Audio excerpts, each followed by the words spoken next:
Na tarde de ontem, um evento ocorrido com o Eduardo Bolsonaro, filho do ex-presidente Jair Bolsonaro, ganhou repercussão nos jornais. Depois de um deputado ter dito que a facada no Bolsonaro era fake, o Eduardo Bolsonaro partiu para cima do deputado e proferiu algumas palavras de baixo calão. Facada é seu VA. Vocês sabem o que eu estou falando. Então isso é algo que tomou proporção ontem. Falando do ponto de vista filosófico, tem tempo que eu não falo sobre filosofia aqui, o Friedrich Nietzsche ele escreveu uma obra chamada Além do Bem e do Mal. E ali ele discutiu sobre a violência. Ele tinha uma visão diferente da geração Nutella de hoje, vamos dizer assim. Ele dizia o seguinte: a violência é como uma força inerente ao ser humano, e ela pode ser canalizada de forma positiva ou negativa. Ele argumentava que a violência é uma parte necessária do processo de criação e transformação, mas também alerta para o perigo de sua utilização indiscriminada e sem controle. Enfim, violência é sempre a última instância, e ela tem que ser necessária para repelir outra violência ou salvar um bem maior. Então, pode acontecer? Sim. Se nesse caso aconteceu de forma correta, não vou entrar nesse mérito. Mas a gente vai discutir sobre o assunto. Um ponto que chama atenção, e isso me chamou atenção muito, é que há pouco tempo atrás, qualquer mídia, em especial a Globo, detonaria Eduardo Bolsonaro. Acharia todos os argumentos para mostrar que Eduardo Bolsonaro é um monstro. Só que não. Uma matéria foi veiculada falando sobre essa briga na Câmara. Dá uma ouvida nisso aqui. Ninguém conversa com ninguém, não há troca, não há diálogo, não há avanço. A cena de hoje mostra também que dos dois lados tem provocação. O deputado Eduardo Bolsonaro se excedeu, falou palavrão, queria bater o deputado Marcon do PT do Rio Grande do Sul, deu um chilique danado, fez o seu espetáculo também para as redes sociais. Agora, por que um deputado governista vai dizer que a facada é fake? Porque ninguém... Viu só? Antes você não veria isso. A Globo criticando ou questionando um advogado, um deputado da base governista. Isso não aconteceria de forma alguma. E falando que Eduardo só deu um chilique. O discurso está mudando. Eles já viram que Lula vai cair, eles já viram que a direita vai ganhar mais força do que nunca. E o discurso está mudando. É delírio meu ou você começa a perceber que isso está acontecendo também? Quer outro exemplo? A facada que aconteceu no presidente Jair Bolsonaro. Ela volta à cena. Agora, não na Globo News, mas na Folha de São Paulo. Polícia Federal, sob o governo Lula, escondeu a operação sobre caso Adélio PCC autorizado pela Justiça.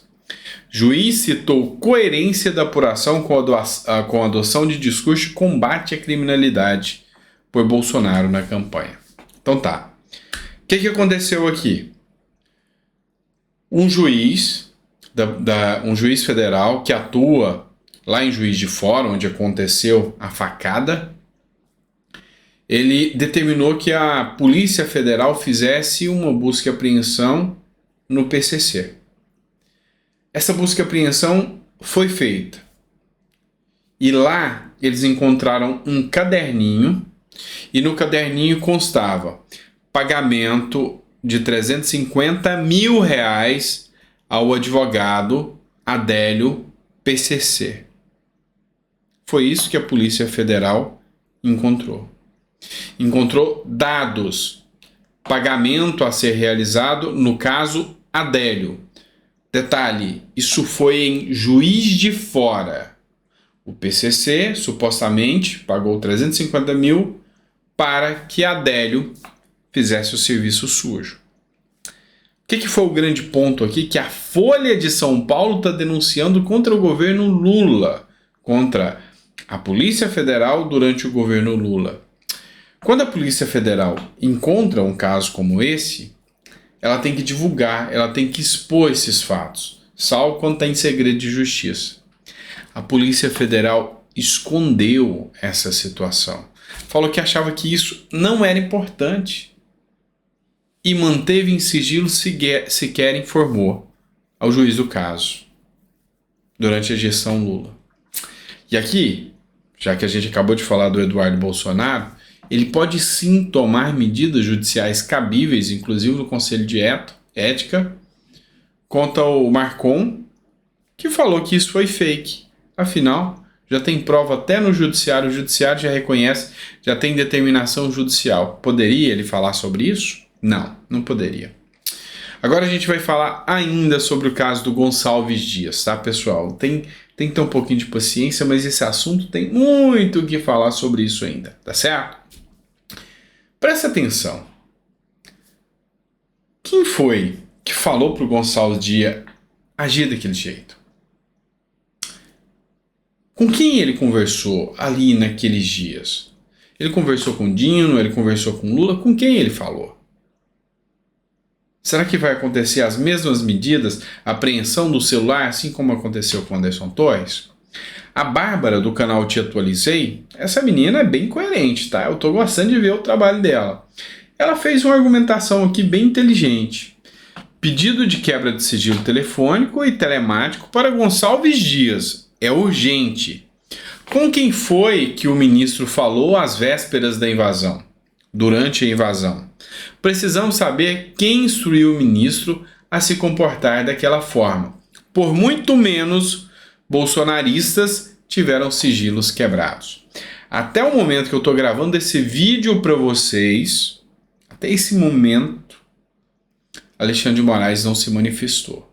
Não falou nada. Outro ponto. Carlos Jordi fez essa postagem da Globo News. Dias difícil para Lula e seu desgoverno. Nem a Globo News consegue defendê-los. A casa caiu. O descolamento da imprensa com Lula já começa a acontecer. A pesquisa que mostra que Lula está só despencando já começa a pesar. E o Jordi escreveu o seguinte: Lula e seu desgoverno tentaram de tudo para impedir o acesso às imagens de 8 de janeiro. Agora as imagens vazaram e nem a Globo News consegue defendê-los. Havia sigilo de 5 anos das imagens das câmeras. Queriam esconder, mas a casa caiu. Isso é a ponta do iceberg. Você tem noção que essa imagem que causou a queda de um ministro do Lula tinha sido colocada em sigilo por 5 anos?